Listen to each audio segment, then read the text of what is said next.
Hello everyone, welcome back to chemistry point. Video शुरू करने से पहले जो स्टूडेंट्स नए हैं वो चैनल को सब्सक्राइब कर लेवें और वीडियो को लाइक और शेयर करना ना भूलें।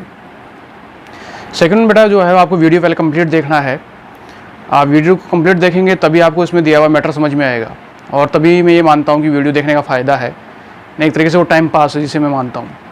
ठीक है, तो आप पहले कंप्लीट वीडियो को देखें, उसको समझें, उसमें क्या दिया हुआ क्या समझाया हुआ है और उसके बाद में आप अपनी लैंग्वेज में चाहें तो उसे नोट्स बना सकते हैं। अदरवाइज़ जो मैं बता रहा हूँ वो आपके लिए सफिशिएंट है।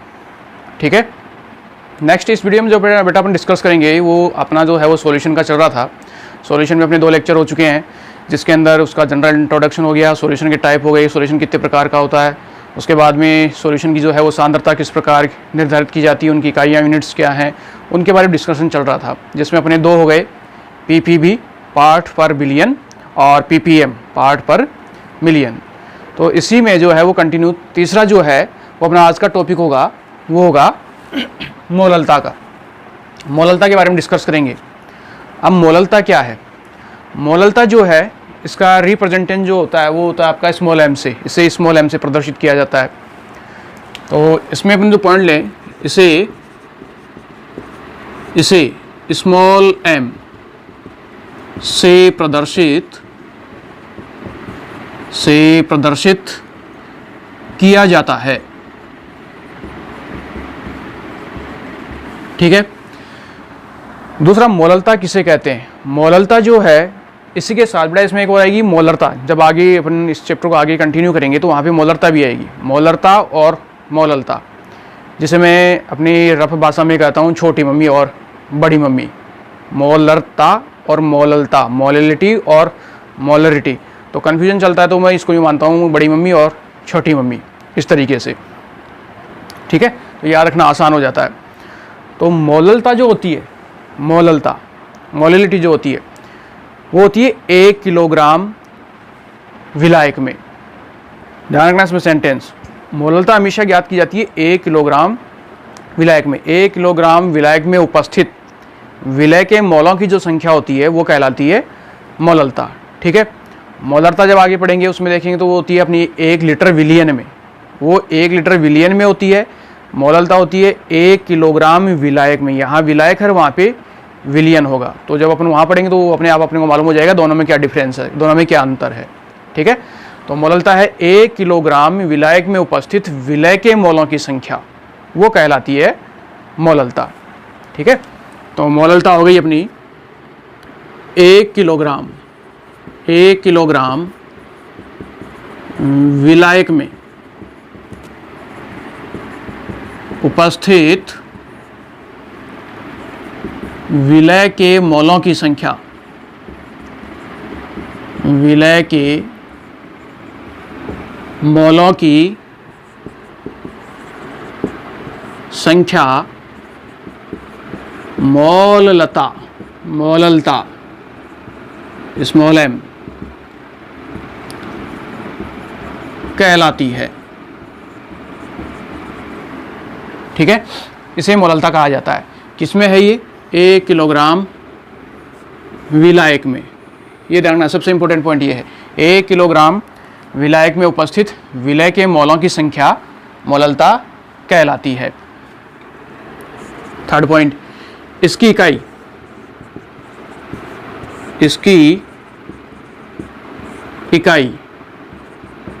मोल प्रति, ये भी इंपॉर्टेंट पॉइंट है, मोल प्रति किलोग्राम। इसकी इकाई मोल प्रति किलोग्राम होती है। ऑब्जेक्टिव लेवल पे काफ़ी क्वेश्चन ये पूछा हुआ है, इसके बारे में पूछ लिया जाता है, तो अपने को ऑब्जेक्टिव के तौर पे भी इसको ध्यान रखना है कि इसकी यूनिट जो इकाई होती है वो क्या होती है। ठीक है, मोल प्रति किलोग्राम ये इसकी इकाई होती है। अर्थात अब इस परिभाषा से इसका फॉर्मूला बनाया जाए, क्योंकि अपने जो है इसमें न्यूमेरिकल पूछा जाता है, तो न्यूमेरिकल के अपने को फॉर्मूला चाहिए। तो इसका अगर फॉर्मूला बनाया जाए तो फॉर्मूला क्या होगा? स्मॉल एम विलय के मोलों की संख्या, विलय के मोलों की संख्या बटा विलायक का द्रव्यमान या उसकी मात्रा, किसमें? किलोग्राम में। ये अपना जो है वो मोललता का फॉर्मूला, विलय के मोलों की संख्या बटा विलाय का द्रव्यमान या विलाय की मात्रा, किसमें? किलोग्राम में। अब ये बेसिक फॉर्मूला हो गया अपने परिभाषा के अनुसार कि 1 किलोग्राम विलायक में, तो विलायक की मात्रा हो गई आपकी किलोग्राम में, 1 kg में। आप 1 लगाओ या ना लगाओ, यूनिट ध्यान रखनी चाहिए किसमें है? किलोग्राम में। उपस्थित विलय के मोलों की संख्या, तो विलय के मोलों की संख्या, तो विलायक में विलय के मोलों की संख्या कितनी है उसको आप जो है निकाल कर उस विलयन की मोललता बता सकते हैं। अभी इसी फॉर्मूले को आगे विस्तृत किया जा सकता है, आगे बनाया जा सकता है। अगर बेटा आप ये चीज़ समझ लोगे तो मोलरता बहुत आसान हो जाएगी। ठीक है, छोटी मम्मी को समझ लिया तो बड़ी मम्मी को समझना आसान हो जाएगा। ये है इसका कथन तात्पर्य, ये है, क्योंकि सारा डेरिवेशन इसी से मिलता जुलता है, बस कुछ शब्दों को चेंज करना है, बाकी कंप्लीट डेरिवेशन, कंप्लीट फॉर्मूला उसी तरीके से है। तो ये आराम से समझ लो, तो उसको रटने की आवश्यकता ही नहीं होगी, समझ में आना सबसे ज़रूरी है, तो न्यूमेरिकल भी उतना ही आसान हो जाएगा। ठीक है, तो यहाँ ये अपना फॉर्मूला हो गया, इसको आगे विस्तृत रूप किस रूप में किया जा सकता है। तो विस्तृत के लिए यहाँ अपने को कुछ शब्द देखने हैं, वहाँ से वो अपने को वो फॉर्मूले उठा के अपने को मूल फॉर्मूले में रखने हैं। जैसे मैंने इस समीकरण को दे दिया इक्वेशन नंबर 1, ये समीकरण नंबर 1 है। तो विलय के मोलों की संख्या, तो यहाँ पे मोल शब्द आया है, तो चूँकि मोल का रिप्रेजेंट होता है स्मॉल n, तो मोल बराबर होता है ग्राम बटा अणुभार। ये हो गई मेरे पास समीकरण नंबर 2। मोल कहलाता है ग्राम बटा अणुभार, जिसमें मोल को किससे दर्शाया जाता है? स्मॉल n से। क्लियर है? अब ये जो मोल का मान है, ये मोल का मान कहाँ रखा हुआ है? देखो इस फॉर्मूले में, यहाँ विलय के मोलों की संख्या, यहाँ रखा हुआ है मोल शब्द। तो मोल का अर्थ मुझे मालूम हो गया, मोल होता है ग्राम बटा अणुभार। इस चीज़ को उठाकर यहाँ रखना है, तो फॉर्मूला क्या हो जाएगा? विलय की, अब मोल की जगह ये रखूँगा मैं, तो विलय की ग्राम में मात्रा बटा विलय का अणुभार बटा विलय का द्रव्यमान या विलय की मात्रा किलोग्राम में।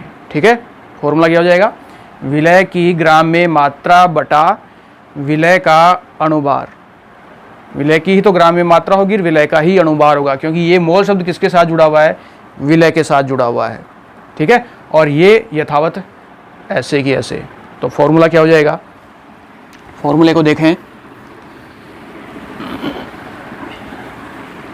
तो इसी को आगे यहाँ से कंटिन्यू करें, तो फॉर्मूला क्या हो गया मेरा? वो हो गया स्मॉल m बराबर विलय की ग्राम में मात्रा बटा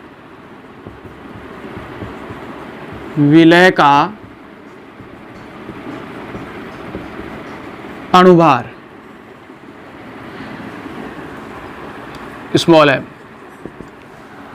तो इस कथन के लिए, इस विलय के मोलों की संख्या के लिए तो हो गया मेरे पास ये वाला, जो मैंने मोल का मान रख के ये निकाल लिया।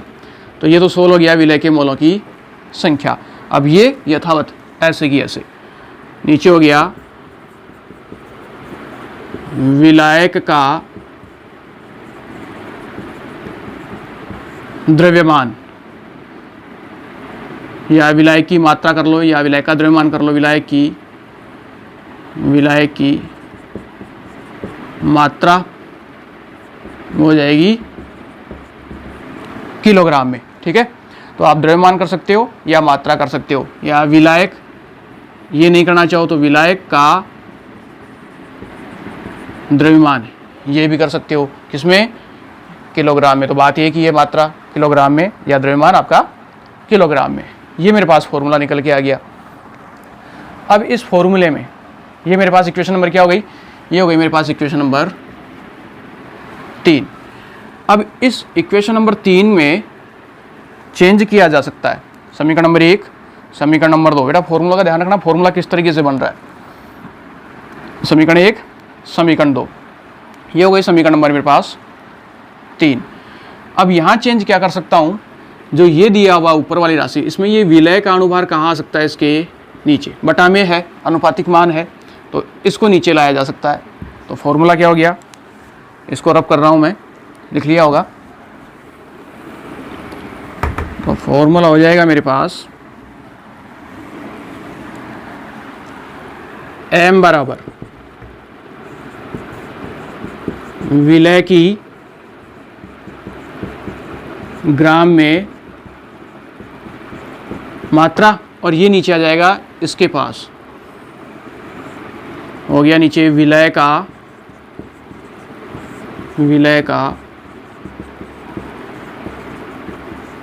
अणुभार इंटू विलायक का द्रव्यमान, किसमें, किलोग्राम में। नेक्स्ट ये हो गया मेरे पास, इसको आप हटा सकते हो, इक्वेशन नंबर 3 छोड़ो, इसे कर सकते हो आप इक्वेशन नंबर 3, चीज़ यही है। तो ये मेरे पास इक्वेशन नंबर 3 हो गई। ये मेरे पास नेक्स्ट फॉर्मूला आ गया मोललता का।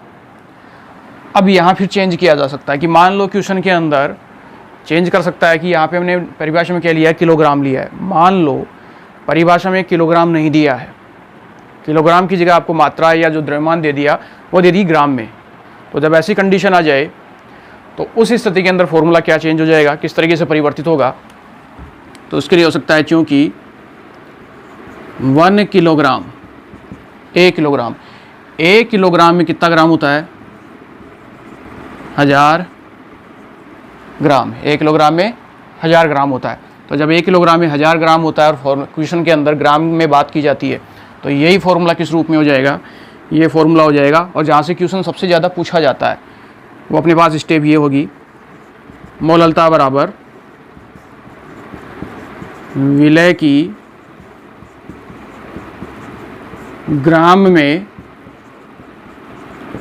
मात्रा इंटू 1000 अपॉन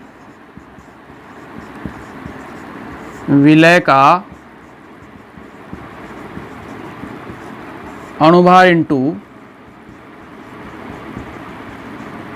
विलायक का द्रव्यमान। अब ये द्रव्यमान किस में दिया हुआ होगा,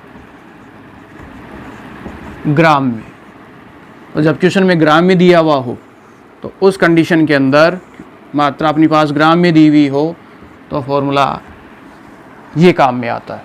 ठीक है, ये अपने पास अंतिम फॉर्मूला है मोललता के निर्धारण के लिए। तो सिंपली है, क्वेश्चन में अगर आपको किलोग्राम में दिया हुआ है तो ये फॉर्मूला काम में लेना है कि विलायक की मात्रा किलोग्राम में दी है, सीधा ये फॉर्मूला काम में लेना है। लेकिन अगर क्वेश्चन के अंदर किलोग्राम में नहीं दिया हुआ है, क्वेश्चन के अंदर आपको ग्राम में दिया हुआ है, विलायक की मात्रा ग्राम में दी हुई हो, तो उस स्थिति में आपको फॉर्मूला जो है वो ये काम में लेना है। बस ग्राम में देते ही यहाँ ऊपर आपको विलय की ग्राम में मात्रा को किससे मल्टीप्लाई करना है, 1000 से। क्यों? क्योंकि आपका 1 किलोग्राम में कितना ग्राम होता है, 1000 ग्राम। ठीक है, यूनिट वही आएगी आपकी। अगर यहाँ किलोग्राम था तो कोई दिक्कत थी नहीं, लेकिन जैसे आपने ग्राम रखा तो डिवाइड हो गया, तो डिवाइड जैसे होगा तो 1000 कहाँ जाएगा, ऊपर जाएगा, तो 1000 ऊपर हो जाएगा। ठीक, तो इस तरीके से इस फॉर्मूले के द्वारा अपन संबंधित अवयव की मोललता का निर्धारण कर सकते हैं। तो यहाँ जो एक चीज़ और है वो ये कि इसको अगर मैं शॉर्ट फॉर्म में प्रेजेंट करूँ तो शॉर्ट फॉर्म में किस तरीके से ये दिया जा सकता है। तो एक तो इम्पोर्टेंट पोर्शन अपने पास ये है और एक हिस्सा अपने पास ये है। इनके द्वारा जो है वो संबंधित क्वेश्चन की गणना की जाती है, किलोग्राम और ग्राम। इसके अंदर जो पीछे अपन ने 2 लिए थे, समीकरण नंबर 1 और समीकरण 2, वहाँ से भी क्वेश्चन सोल्व होते हैं। वो सिंपली क्वेश्चन अगर पूछ लिया जाता है तब की बात है। ठीक है, तो उस स्थिति को अगर देखूँ मैं तो यहाँ से इसकी समीकरण इक्वेशन क्या बनाई जा सकती है, तो वो देखो यहाँ दिया हुआ मोललता स्मॉल m बराबर विलय की ग्राम में मात्रा W, ठीक है, इंटू 1000 अपॉन विलय का अनुभार होता है मोलिकुलर वेट mw और विलय का द्रव्यमान W। अब ये W और W, अब यहाँ है विलय की ग्राम में मात्रा, यानी ये तो विलय के लिए है एक तो, और एक है आपके विलय के लिए। अब आप विलय और विलय के लिए दिया हुआ है, तो विलय किसके लिए, विलय की आप A मानोगे कि B मानोगे। अब ये चीज़ क्वेश्चन पे डिपेंड करती है कि A और B, अब A विलय माना हुआ है कि आपका B विलय माना हुआ है। सारा जो मैटर है वो क्वेश्चन पे डिपेंड करता है कि क्या माना हुआ है।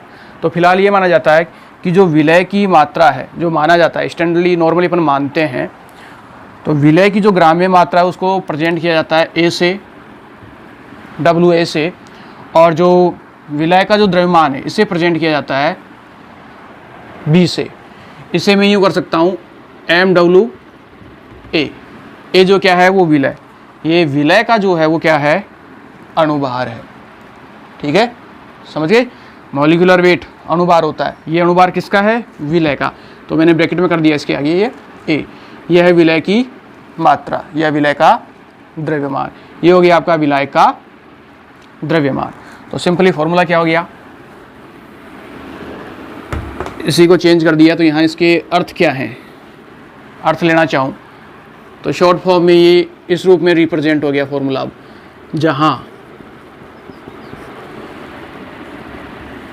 अब ये फॉर्मूला मैंने यहीं से निकाला, इसी से, तो रटना नहीं है, आप हिंदी में याद रख लो इसे, और शॉर्ट फॉर्म में ऐसे याद रख लो, ऐसे याद रख लो, जैसे भी आपको सुविधा हो।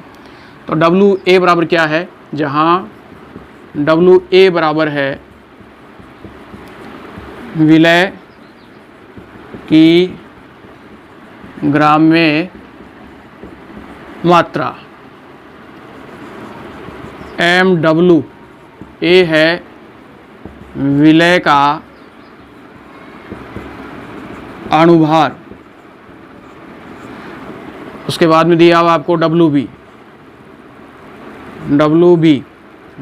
है विलायक का द्रव्यमान, ठीक है। तो इन टर्म्स के अर्थ इस तरीके से, तो जो विलायक का द्रव्यमान है वो यहाँ किस रूप में है, ग्राम में, इस चीज़ का ध्यान रखना, ये W किस रूप में है, ग्राम में। तो इकाई सबसे इंपॉर्टेंट है, आपको इकाई का ध्यान रखना है कि क्वेश्चन के अंदर किलोग्राम में दिया हुआ है कि ग्राम में दिया हुआ है।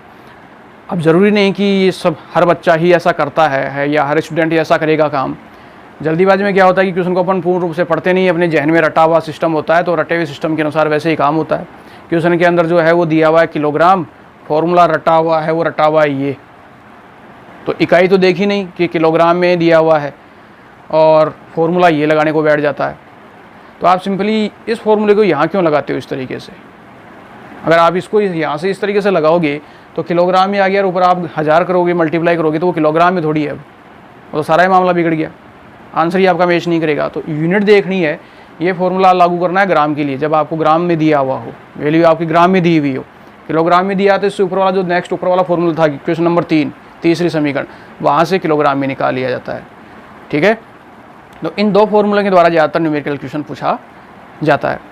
अब इसका न्यूमेरिकल किस प्रकार चलता है, उससे पहले एक चीज़ और देखी जाए, वो ये कि जो मोललता है, बहुत इंपॉर्टेंट पॉइंट, और ऑब्जेक्टिव में तो काफ़ी बार पूछा हुआ है ये question, objective exam, competition exam में तो बहुत पूछा हुआ है, हर लेवल के एग्जाम पे पूछी हुई ये चीज़, वो ये कि मोललता जो है क्या वो ताप के द्वारा प्रभावित होती है। सबसे इंपॉर्टेंट पॉइंट है ये, मोललता ताप के द्वारा प्रभावित होती है। तो आंसर है कि मोललता जो है वो ताप के द्वारा प्रभावित नहीं होती है। उसका रीजन, कारण की बात करें, मोललता ताप के द्वारा इसलिए प्रभावित नहीं होती क्योंकि जो विलाय का द्रव्यमान है, या जो विलाय की मात्रा है, वो द्रव्यमान जो है वो कभी भी ताप के ऊपर डिपेंड नहीं करता है, ताप के ऊपर निर्भर नहीं करेगा। आप ताप बढ़ाओ घटाओ, कुछ कितना ही चेंजेस करो, तो द्रव्यमान पे जो है उसका कोई असर नहीं होगा। अब जब द्रव्यमान पे असर ही नहीं होगा तो मोललता क्यों चेंज होगी? आप ताप बढ़ा रहे हो तो कोई रिजल्ट नहीं मिल रहा आपको चेंज, ताप कम कर रहे हो तो भी कोई रिजल्ट नहीं मिल रहा है चेंज, आपने ताप वही रखा है तो भी आपको सेम रिजल्ट मिल रहा है, हर कंडीशन में आपको सेम रिजल्ट मिल रहा है, तो जो है वो मोललता ताप के द्वारा प्रभावित नहीं होगी। लेकिन अगर यहाँ पे आयतन होता इस जगह, तो आयतन जो है वो ताप द्वारा प्रभावित होता है। ताप ने आपने बढ़ाया तो आयतन कितना होगा, और ताप अगर आपने कम किया तो आयतन कितना होगा। ताप बढ़ाओगे तो आयतन बढ़ेगा, ठीक है। जैसे ताप आपने दी, एक गुब्बारे को आप ताप दे रहे हो तो गैस क्या करती है, फैलती है, प्रसारित होती है, तो आयतन उसका बढ़ गया। आपने टेम्परेचर कम कर दिया, कूल कर दिया, ठंडा कर दिया, जमाव बिंदु की ओर ले गए, तो गैस के जो पार्टिकल्स हैं वो नज़दीक आ जाएंगे, एक छोटे कंपेरेटिवली तुलनात्मक रूप से एक जगह स्पेस कम हो जाएगी, और स्पेस जगह कम हो गई तो आयतन क्या हो गया, उसका कम हो गया। तो इस तरीके से जो आपका आयतन है वो ताप द्वारा प्रभावित होता है, द्रव्यमान कभी भी ताप के द्वारा प्रभावित नहीं होता है। इसलिए जो है वो मोललता, इसमें कहीं भी जो है वो आयतन की बात नहीं हो रही है, इसीलिए जो मोललता है वो ताप द्वारा प्रभावित नहीं होती है। जहाँ जहाँ आयतन की बात होगी वहाँ वहाँ वो स्पीसीज, चाहे वो कोई भी हो, वो ताप के द्वारा प्रभावित होती है। क्लियर है? तो यहाँ एक पॉइंट दिया जा सकता है, बहुत इंपॉर्टेंट पॉइंट है ये, जिसे इग्नोर करते हैं ज़्यादातर कैंडिडेट्स। मोललता, मोललता, मोललता ताप से, मोललता ताप से अप्रभावित, अप्रभावित रहती है, ठीक है। मोललता ताप से अप्रभावित रहती है। क्लियर? तो इस पॉइंट का आपको ध्यान रखना है विशेष रूप से, ऑब्जेक्टिव में बहुत पूछा हुआ है इसको। तो ये अपना जो है वो मोललता का पोर्शन। अब मोललता की न्यूमेरिकल्स किस तरीके से आते हैं, तो स्टेप बाय स्टेप इनके न्यूमेरिकल देखेंगे। तो पहला न्यूमेरिकल इसमें, तो फॉर्मूला ध्यान रखना, अपनी नोटबुक में देखते रहना, मैं रफ कर रहा हूँ इसे, तो वहाँ से अपन डिस्कस करेंगे कि न्यूमेरिकल को किस तरीके से सोल्व किया जाए। तो सिंपली, बहुत सिंपल स्टेप से शुरू करते हैं इसे। तो पहला क्वेश्चन, क्वेश्चन नंबर 1, तो क्वेश्चन नंबर 1 लिखिए आप, 4.9 ग्राम, 4.9 ग्राम, 4.9 ग्राम H2SO4, 4.9 ग्राम H2SO4 को 250-250 ग्राम जल में, 4.9 ग्राम H2SO4 को 250 ग्राम जल में घोला गया है, घोला गया है।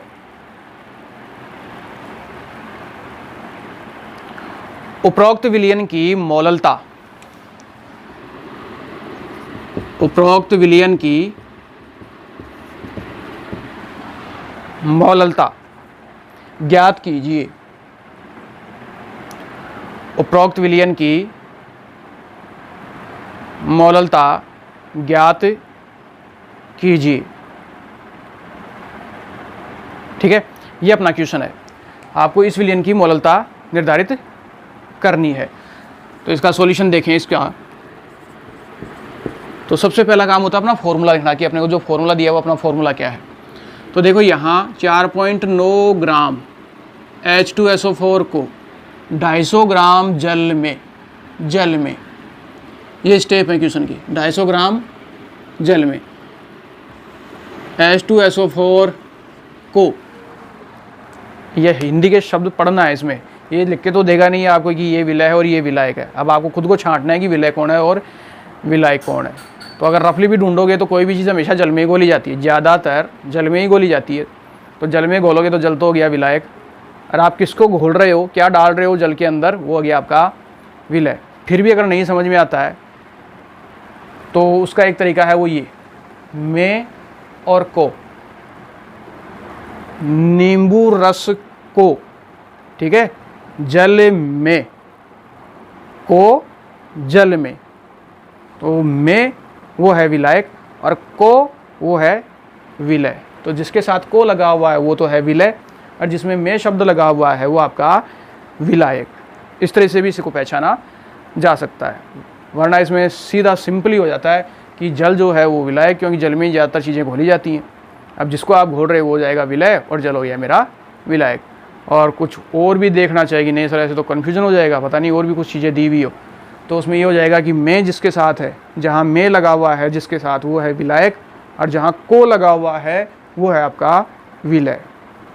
ठीक है, दोनों ही इकाई किस में दी हुई है, देखो ग्राम में और ग्राम में। तो अब फॉर्मूला ढूंढो, जितने आपके फॉर्मूले लिखे हुए इसके अंदर, किलोग्राम की कहीं बात नहीं है ना, तो अब ग्राम वाला फॉर्मूला देखना है अपने को कि ये आपका विलायक जो है वो ग्राम में दिया हुआ है। तो मेरा जो आखिरी फॉर्मूला था वो काम में आएगा, तो मैं सिंपल फॉर्मूला काम में लूँगा, वो लेऊँगा m बराबर WA into 1000 upon MWA into WB।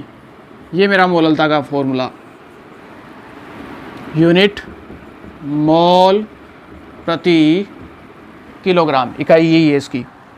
ठीक है, अब यहाँ WA क्या था, अपनी नोटबुक में देख लेना, WA था विलय की ग्राम में मात्रा। तो WA का मान विलय, ये है विलय की ग्राम में मात्रा कितनी है 4.9, ये है 4.9 ग्राम। उसके बाद में आता है WB है विलायक का द्रव्यमान या विलायक की मात्रा किसमें, ग्राम में। ये है विलायक, इसकी मात्रा है 250, ये भी ग्राम में, यूनिट सेम हो गई। ठीक है, अब एक चीज़ बची है मॉलिक्यूलर वेट MWA।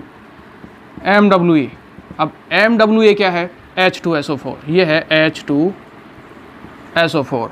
अब अपना जो यहाँ कार्य है वो है MW निकालना, कि MW का मान कितना है, तो उसको निकालोगे तो यहाँ देखो कितने परमाणु हैं, हाइड्रोजन, सल्फर और ऑक्सीजन। हाइड्रोजन है, सल्फर है और ऑक्सीजन है। हाइड्रोजन की संख्या 2, सल्फर की संख्या 1 और ऑक्सीजन की संख्या कितनी है 4।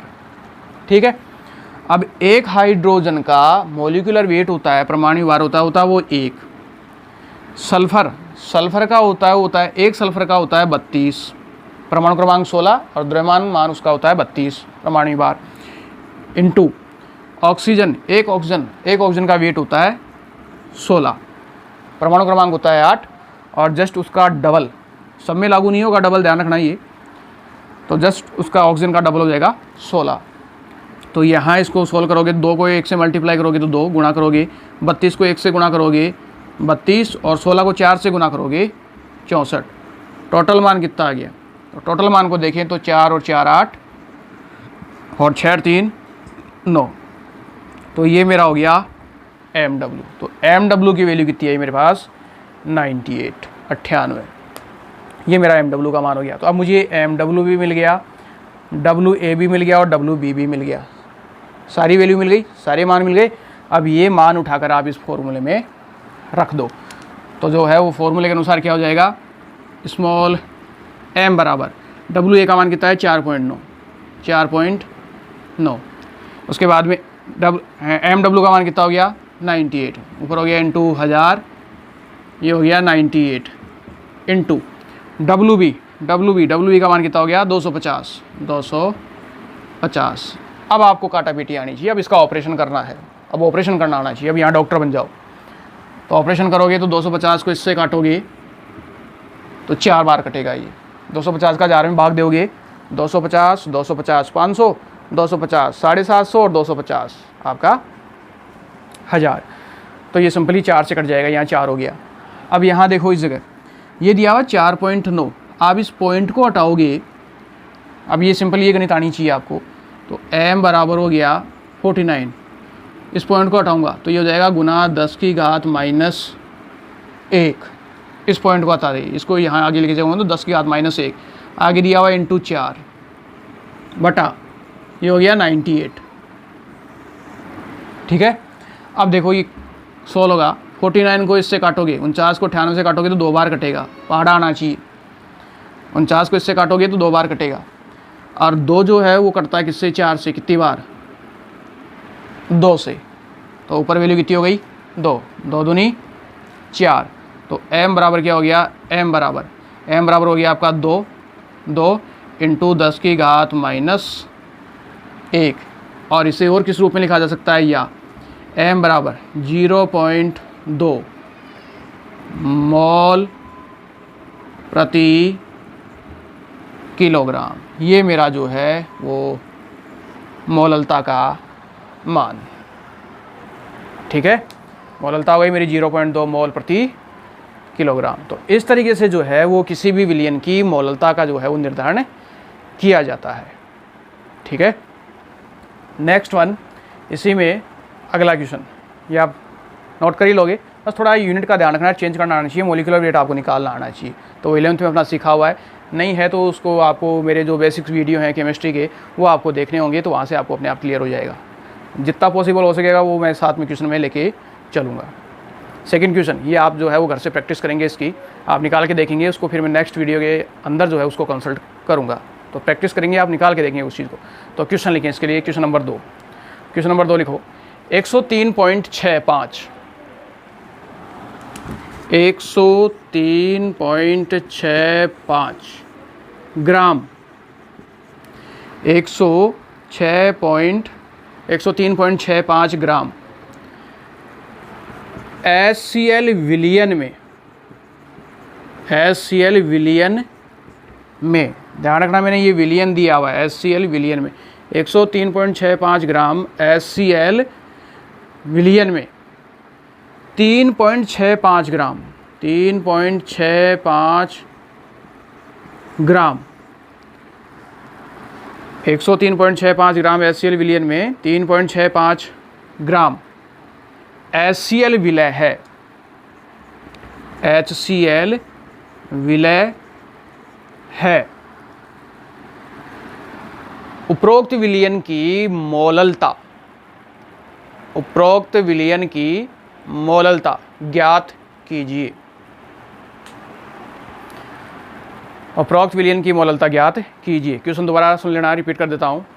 103.65 ग्राम HCl विलयन में, ध्यान रखना HCl विलयन में 3.65 ग्राम HCl विलय है। विलय का मान आपको बता दिया, थोड़ा सा दिमाग लगाना पड़ेगा क्वेश्चन में। HCl विलय, विलय की मात्रा आपको बता दी 3.65 ग्राम, WA का मान बता दिया है। MW कौन है, विलय है, विलय का MW किसका निकालोगे, HCl का निकालोगे, और आपको WB वो मान रखना है। तो सिंपली ये 3 मान पहचानो, 3 मान रखो और उसको सोल्व करके देखना है, तो आपकी मोललता का निर्धारण हो जाएगा। ठीक है, तो आप इस क्वेश्चन को सोल्व करेंगे। इसके अदर जितने भी क्वेश्चन हैं, इससे रिलेटेड और भी क्वेश्चन हैं, उन क्वेश्चन को और इस क्वेश्चन को अपन नेक्स्ट वीडियो में कंसल्ट करेंगे। ठीक है।